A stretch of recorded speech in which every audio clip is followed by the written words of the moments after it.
Hello, everyone. I'm Karl Qualls. I'm a professor of history here at Dickinson College. Thanks for joining the webinar. I'm really excited to talk about my new project. My book will be out February 2020. You will see the title in the information you got, and we're going to try to put a link on this video when it's published too, so you can see that at University of Toronto Press. So what I'd like to do for 20 minutes or so is talk about the book project, and if you have questions, go ahead and type those in. I'll see them popping up on the screen, and I'll try to save some time at the end to address as many of those questions as I can. So first of all, Stalin's Niños is a book about a topic that most people know nothing about. It's about 3,000 kids who had to flee the Spanish Civil War because of the bombing and the chaos of Franco and the Italians and the Germans helping him. And their parents sent 30,000 abroad. 3,000 of them ended up in the Soviet Union, and I'm studying their lives in the Soviet Union and the special boarding schools that were created for them. So I wanted to do two things primarily during our time together. First is to just give you an overview of their life during that 14-year period of the boarding schools and all the chaos that ensued during that period. And second, talk specifically about the educational program that the Soviets constructed. That's the main crux of my book, is looking at how and why the Soviets educated them in the way they did. So first, let's start with their time in the Spanish Civil War. So all the children, except for about 70, evacuated starting in April or after April 1937, after the bombing of Guernica. You might know that from the famous Pablo Picasso painting of the same name. The vast majority of them were Basque and Asturian children from the north coast of Spain. They then had to get on rickety ships and sail through very dangerous waters, being tracked by German U-boats through the English Channel and the North Sea up to Leningrad in the Soviet Union. Their stories are absolutely horrific. Of one set of children walking 400 miles from Malaga to Valencia, children of 5 Molinas children. Others enduring bomb shelters and raids before they could leave. One, Ana del Bosque, has one of the most frightening stories. She was on a ship called the Santé, which had an all-Chinese crew, and she'd just seen the famous movie The Mask of Fu Manchu, so she was afraid of anyone who looked like they were Chinese, and so she stayed in the hold of the ship the entire 10-day journey to Leningrad and barely ate anything. It was retching the entire time and watching the rats run around in the hold of the ship. So this is a pretty traumatic experience for all of these children. And I should note that most of these children, almost all of these children, are leftists. They were selected specifically because of the politics of their families. So when they arrive in Leningrad, it's a very different story for them, right? They were coming from primarily impoverished working class backgrounds and a very conservative Spain, even under the democratically elected Republican government. Girls and women had very few opportunities in Spain. And so when they got to the Soviet Union, they didn't know what to make of it. They write letters in the first days after their arrival back to their parents and say things like, gosh, I just didn't know what to expect. I expected snow everywhere and children going to school on skis. And then they arrive in Leningrad, and they're put up in the best hotel in the entire city, with polished floors that the boys in particular like to go skating up and down and causing trouble on. There's a stuffed bear that scares the heck out of most of them because they've never seen a bear and they think it's alive. They're greeted at the ports as their ship docks by the Red Pioneers. So this is kind of like a Boy Scout and Girl Scout group in the Soviet Union. Waving flags, singing the Republican national anthem and the Internationale, bringing them flowers and chocolates and sweets. And they're put up in these hotels and in these former imperial palaces and fed so much that one boy writes home to his father, I wish I could send you my butter because I've been given so much that I don't like it anymore. And these were kids who were mostly starving through 1936 and 37. They were given white bread, which is a luxury, right? We see that as kind of the junk bread now because we want all the nutrients from the brown bread, but that was a luxury that only the upper class had, and they were being given white bread for the first time. Just absolutely being stuffed with butter and cheese and chocolate. And one kid said it was like arriving in paradise after being in hell. So this was a really dramatic transformation from the traumatic Civil War era in this horrific journey into this kind of loving embrace of the Soviet Union. And a lot of scholars don't ask why this happens. And I think that's the difference in the story I'm telling in my book versus the Spanish scholars in particular who've done this, is they're looking at the memories of this, and they're looking at memoirs that were written sometimes 40, 50, 60 years after the event, and oral histories that didn't start until the late 1980s.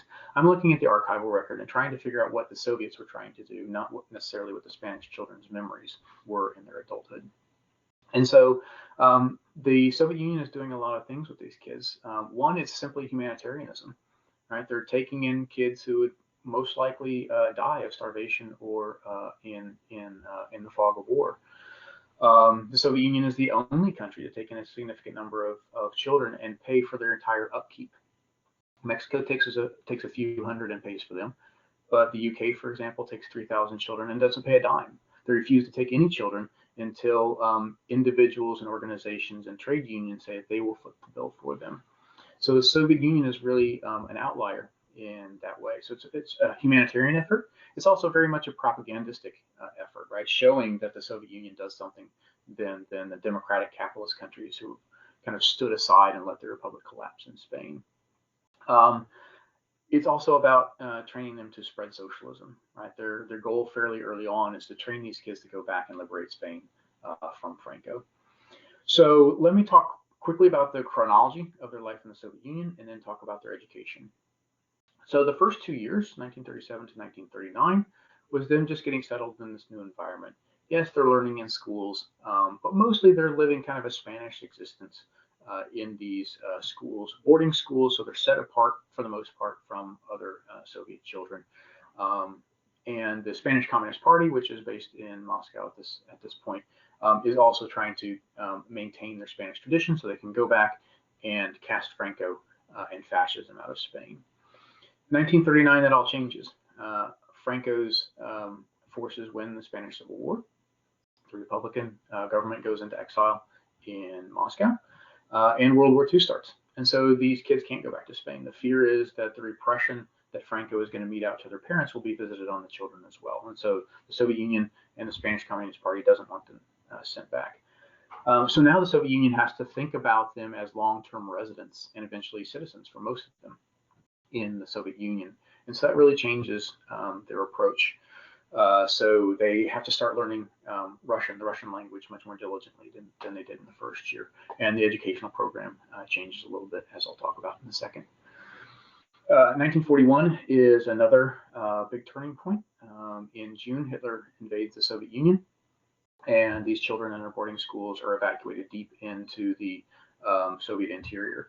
So think about this. Within 4 years, these children have been evacuated at least twice, in 37, 38, and then again in 41. And the war is bleak, extremely bleak in the Soviet Union. We have to remember 27 million people died, which is more than all other combatants in World War I and World War II combined.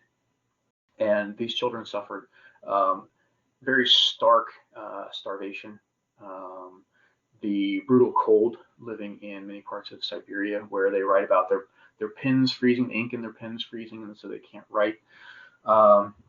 3 different children in their memoirs corroborate the same story of eating a camel along the Volga River, this blind camel that couldn't find any food anymore, which I think is kind of interesting. And then they basically tore the camel apart and ate it because that's the only meat that they could get. Theft as a matter of survival, not really as hooliganism, simply because it was so hard. Lots of frostbite, tuberculosis getting worse and worse, and a lot of these kids were coming with massive amounts of disease anyways because they were malnourished in Spain. And so this is by far the worst part of the war of their existence in the Soviet Union was during the war.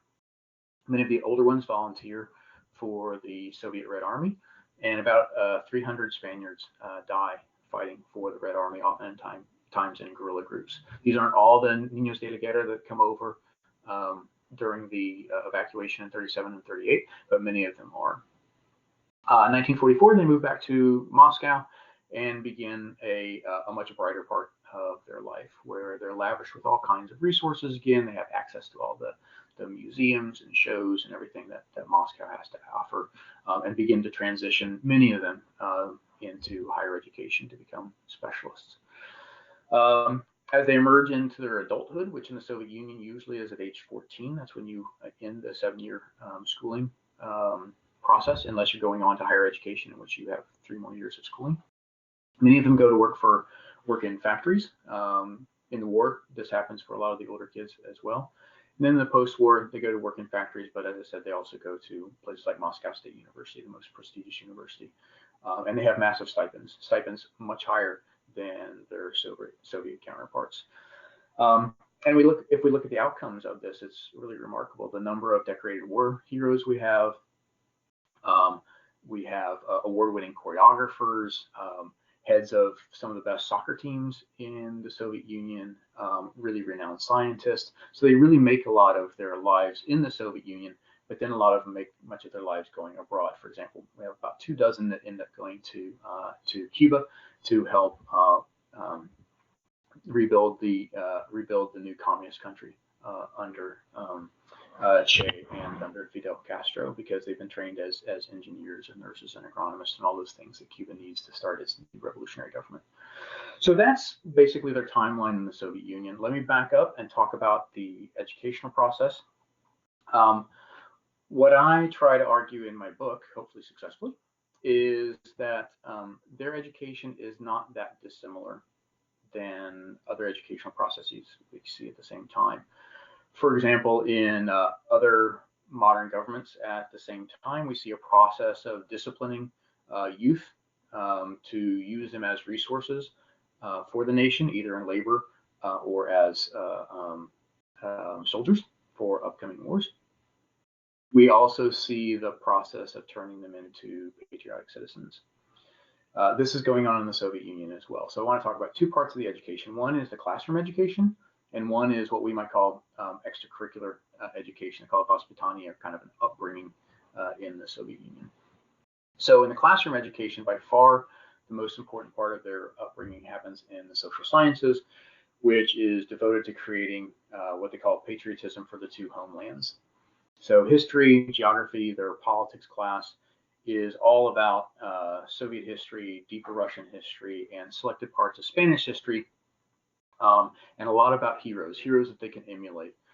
Stories about peasant uprisings in older Spain history. So uprisings against Hannibal, for example, is one part of the Spanish history curriculum that comes in there. The idea of the oppressed coming together and defeating the much more powerful foe. These are the kind of stories that they're learning in both their Russian history classes, but also their Spanish history classes.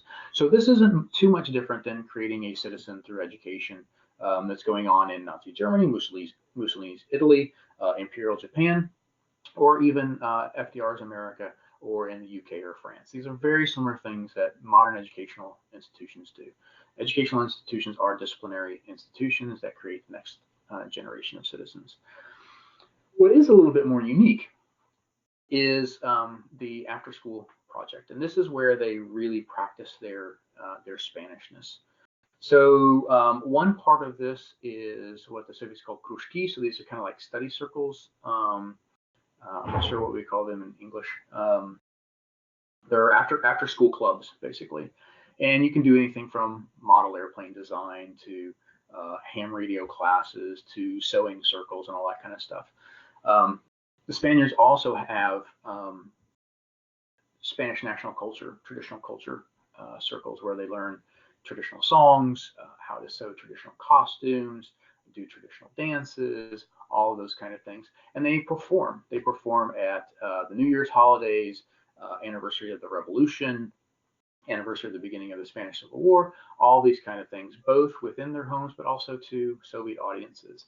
And so there is that education, their education of their Soviet counterparts at the same time. So here they're maintaining their Spanishness in this way in these after-school clubs.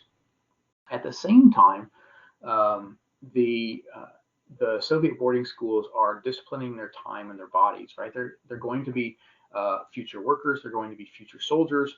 So it's imperative, especially some of these boarding schools having 400 or so students, that there's a lot of time discipline, that they get from point A to point B on time. We can start class. They have respect for their teachers. And for all elders, they have a sense of hygiene, right? With 400 kids in one place. And again, these kids coming from very humble, impoverished backgrounds, things like basic washing of self, clothes, and linens to prevent all kinds of communicable diseases. All this is part of that disciplinary process in these extracurricular clubs and activities. Part of the disciplining is also disciplining the mind. Like, how do you become Soviet? Becoming Soviet is about kind of a hygienic body, hygienic surrounding. That's how you were modern in the Soviet sense. So they're teaching that in these extracurricular clubs. But they're also teaching things like comradeship, like working for others, self-sacrifice, collective activity, kind of moving beyond yourself. Part of that is also teaching them internationalism, and that is very specifically to counteract the upswing in nationalism that we've seen between the two world wars and after, right? Whether it be the democratic governments or the fascist governments in Europe becoming very ultra-nationalist countries. The Soviet Union and the communist parties more broadly are actively fighting that. And so trying to teach these kids about internationalism, that all workers are the same regardless of where they come from. Another part of that is secularism.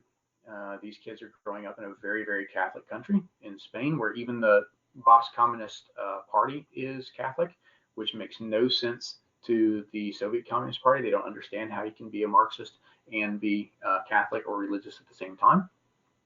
So retraining them, right, and telling them about how the Catholic Party for centuries and currently in Spain at that time is repressing women, is supporting the large señores, the large landowners, and suppressing the peasant and the working class, and showing them the opportunities, particularly for girls and women in the Soviet Union that couldn't have at home. There's one girl that writes this letter, and she's just astounded when she sees a tram driver who's a woman. And she writes back, "Someday I'm going to be a pilot." Her father happened to be a pilot too. Because she saw all these possibilities, right? Women were in professions in the Soviet Union in ways that they couldn't be in Spain. And so it really opened up a lot of avenues. And so that's part of training them to be Soviet, is to have these kind of mentalities and behaviors and ways of life. And after 1939, this becomes really imperative, so they can begin to emerge in their adulthood into the Soviet society more broadly, without as much support from either the Spanish Communist Party or Soviet institutions. So these two types of classroom education and outside of classroom education, I argue, is quite consistent with a Soviet practice that other scholars of these Niños have not recognized, because they're looking at them as Spaniards, not as Soviets. There's a very particular type of education in the Soviet Union at this time called non-Russian Soviet schools. So these are schools for Soviet children who are not from Russian-speaking families. So they might be Uzbek or Georgians or Buryats or something like that. And so the policy, which Stalin again and again reinforces, is that these children should learn in their native tongue, and that Russian should only be taught as a second language. So all their mathematics, their politics, their history, everything should be happening in their native tongue, and then Russian as a second language. Guess how these children are being taught, right? As soon as they come to the Soviet Union, Soviet textbooks are translated into Castilian Spanish, right? Which I always have to wonder, right, what this means to the Basque speakers in the group. And the Basque are the largest group, but many of them are probably already speaking Castilian Spanish anyway. So it's translated into their native tongue, and they learn Russian on the side. After 1931, and particularly after 1941, as the war starts, more and more Russian becomes the lingua franca in the schools. So they're learning more of their core curriculum in Russian and not just in the Russian classes. And this shows me that the Soviet Union very consciously understands that they're going to have to make this bridge into Soviet society, so they need to learn the language. And one of the things we see in the archives from factory bosses as they emerge, 14, 15, 16 years old and go into factory work, is they can't do the work. They don't know how to read the manuals for any machines they might be working. They can't understand orders from their managers and supervisors. And so that trickles back into the school, and we see then a re-emphasis during the war years on really teaching them Russian in a much more meaningful and sustained way so that they can integrate. And this is successful, and we can tell this by the number of them that goes to the best universities and trade schools in the Soviet Union. The younger group that has longer time in these boarding schools, more access to Russian language training, make this more seamless transition into being what I call Hispano-Soviet adults. So they have their Spanish culture, but they have these Soviet ways, including the Russian language, that allows them to merge into Soviet society. Another indicator of this is the number of now men and women that marry Soviet citizens and not Spanish children, former Spanish Niños de guerra. In fact, the boarding school process is so nurturing that they call these their homes. They call the other kids that grew up in their homes as their family. And several of them, another scholar who's done some oral histories, has shown that they actually had a disdain for niños from the same school who later on in life married each other, and saw it as kind of a quasi-incestuous relationship because that was their family. And so in a lot of ways, the marriage to a Soviet citizen was seen as more proper and maybe even more ethical than marrying another Spaniard from their same home. We have a lot of Spaniard and Spaniard relationships and marriages as well, but a lot of intermarriage within different Soviet populations too. Right. So what have I? So one last thing before I get to some conclusions is how do these kids learn these Soviet traits? These kids don't realize it initially until their evacuation in the war, but they're a very, very privileged group. The amount of spending per capita on the Spanish refugee children is far higher than that for Soviet children. They're taken on excursions to museums and plays and symphonies and the zoo and parks that Soviet children don't have either as frequently or don't have at all. Sometimes this is just for the entire class to go and see this new play that's being put on, right? So they're going to see the Bolshoi for free, right?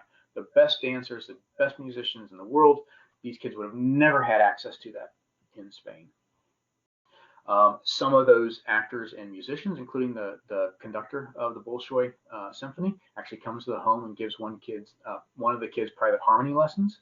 Right, so they're really, really privileged in these ways of getting to have all of these experiences and seeing what Soviet society has. And in this case, showing that it doesn't matter what your social class is, your economic status is, the art and the aesthetics is a part of your learning. And in fact, the Soviets pushed that much more than the Spanish Communist Party.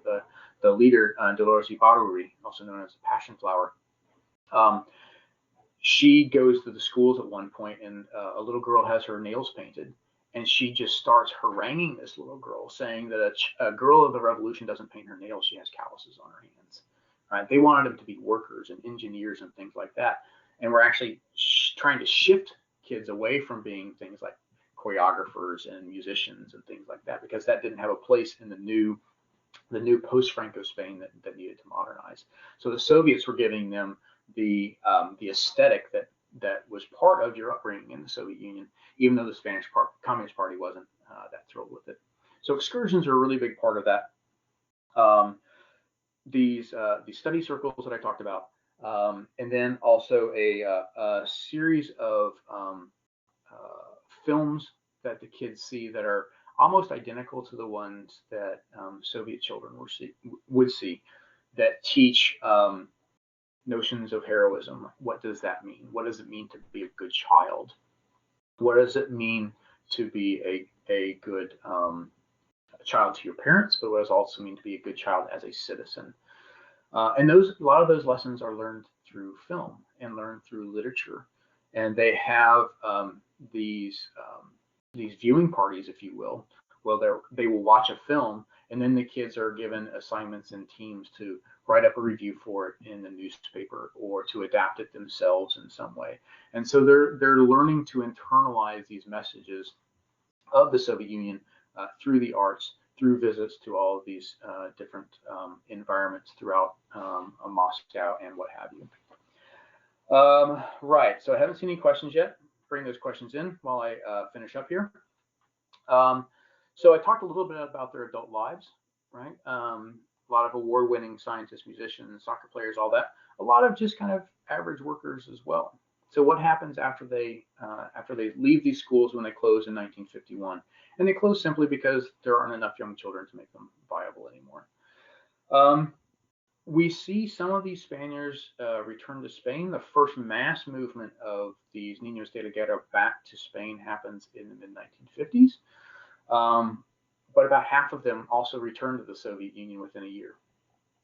And this shows me that they have internalized this notion of Hispano-Soviet. So you're Spanish in culture, right? The form of your expression of national identity, but the content of your thinking and behavior is Soviet. And that content being secularism, internationalism, anti-fascist, this just does not sit well in mid-1950s. Franco is still in power, actually still in power for another 20 years, still repressing the left from which these children come. And especially the former girls, right, the now adult women, just don't see any opportunity in Spain, right? They want to go back to the Soviet Union and live out a full life. Those that do stay in Spain, some of them are repressed. Many of them begin to start forming networks of association, especially after Franco dies in 1975. It's kind of a mutual aid societies.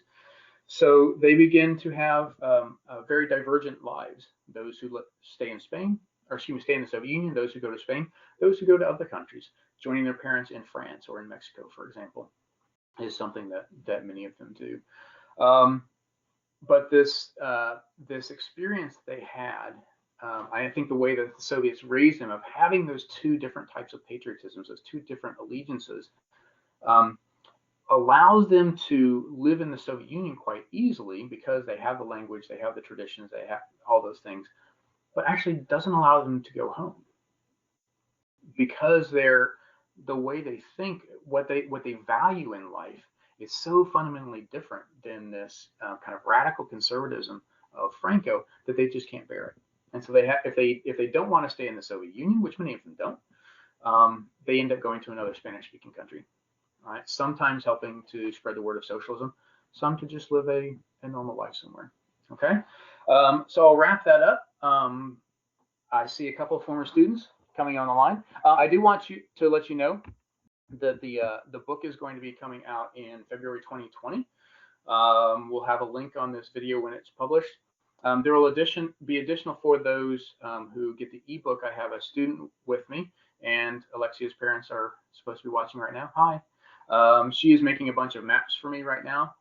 We found data of all the Spaniards who died in the Soviet Union, mostly during the war years, and she's using her data manipulation skills to take that raw data and make them into visual maps. So we'll have some maps.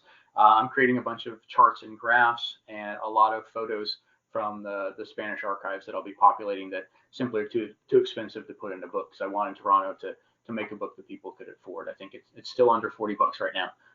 We'll see what it is when it actually comes out in February. All right, so I'm going to try to answer some of these questions. I'll take them in order. Hi, Claire. Right. So one of my former students, Claire, is on the line. She says, do we know if these children kept ties to their Catholic faith despite what the Soviets were telling them, or is there no record or evidence of that? So we don't have any record or evidence that they kept it. We do have evidence of what the Soviets did to try to quash that quite easily. We have one girl who wrote about this otherwise positive reception into the Soviet Union, right, with the chocolates and the bears and the hotels and everything, saying how traumatized she was for a couple of reasons. One was because they immediately took the Spanish, or excuse me, her family Bible away from her and threw it away. They also took away this fancy, what do we call it, nido de abajo in Spanish. I'm trying to think of what that translates to in English. I can't think of the word right now, but a kind of a fancy dress, and just gave her the same uniform that all the other kids wore. She was from a slightly higher socioeconomic group, and so she was just appalled by this. So they quickly realized that, at least publicly, maintaining the religion is simply unacceptable. And in fact, that's one of the things that gets some of the Spanish adults purged from the homes in 1939, 1940. As Spanish Republicans flee Spain in 1939, they come to the Soviet Union, and many of them end up as teachers and cooks and things like that in the schools. Many of them are dismissed in 1939, when the notion of an ideal role model is more important. And one of the things that can get you dismissed, for example, one guy was trained in a seminary, he's out. He was also charged with having sexual relations with the girls in the school. We don't know which one of those came first, but somebody is definitely trying to get him removed with these two charges. There's also a Spanish woman in the school, very similarly, who's apparently by the charges a bad worker, but she also is having sexual relationships with the boys. We don't see any of these kind of charges against the Soviets, just against the Spaniards. So thank you, Claire. Andre Dominguez is on the line. Andre was one of my first student workers on this, helping me to amass a bibliography. She gets a shout out in the introduction of the book. So there you have it. She asks, have you been able to follow up any of their descendants? Are there any interesting stories? So no, that's not something I have done. The oral history, so the Spanish scholars have done tremendous oral histories, but we don't have really good longitudinal, like what happens to their children and grandchildren. We do know more about those that stayed in the Soviet Union. Many of them begin to attend a center that is established in Moscow, dedicated to the descendants of these children, so they can continue to learn Spanish, how to dance flamenco, what their local foods might have been had they been raised in Spain. We don't have any good longitudinal studies to see what became of these. My assumption is that their educational levels, second and third generation, are going to be much higher than, say, their cousins or what have you that remained in Spain. But that's just an assumption. We don't, to my knowledge, have any evidence of that. Christine Baxi asks, very quickly, because I'm getting the 1 minute, why privilege the Spanish children over the native Russian children? What's the overall motive? So I think some of this is the propaganda motive of this. Some of this is also an alert to other Spanish communist parties throughout the world that the Soviet Union is willing to do this for non-enemy peoples, right? So the Polish and the Germans, they are treated miserably, but the Spanish are all right. And I think, again, I don't have the evidence for this, but I hope some scholar picks it up, that this is the beginning of what will become a much larger process of educating international communist children in the Soviet Union, and eventually a university, primarily for developing world students in Africa, Asia, and to some degree Latin America. Let me see if I can get another question in here. Louise Lally asked two, maybe this is Erica's mom, I don't know. Are there present-day communities descendants of the Hispano-Russians that returned to Spain, or has this notion of Hispano-Russian disappeared? Absolutely, there are. Primarily in and around Madrid. They're small simply because of their age. Most of them are in their 80s or 90s, and there is a community in Moscow still too, but it's really small too. How many of these children are still alive? Don't know. As of a couple years ago, there's still a couple hundred in Moscow. I'm guessing just by their age that there's probably not more than 500 to 700 of these, roughly 3,000 still alive. And lastly, Vivian Green. If the Soviet Union was raising the Niños de la Guerra with Soviet ideals while maintaining their Spanish identity, how did this affect the Niños de la Guerra when they went back to Spain, if they did? Right, so this was a very difficult transition. I had this one wonderful story. They're so privileged when they leave the Soviet Union. They're taking all these material goods back to Spain in the mid-50s, including one guy brings back a television set, and there's not television in Spain. And so he don't know what to do with it. They bring refrigerators and even cars back. This actually gets them in trouble with their families who are much poorer, don't have access, and they think these former exile refugee children are kind of putting on airs, when they just don't realize how desperately poor most of their families are in Spain. So I think that is the last one, so I'm going to have to leave it at that. Thank you for joining me. Please let me know, QUALLSK@dickinson.edu. If you have further questions, I'll be happy to answer that. This will be going up on the Dickinson website, and I'll put it up on my YouTube channel in the coming days. And the book will be out, I hope, February 2020. All right. Thank you for joining us. Go Devils.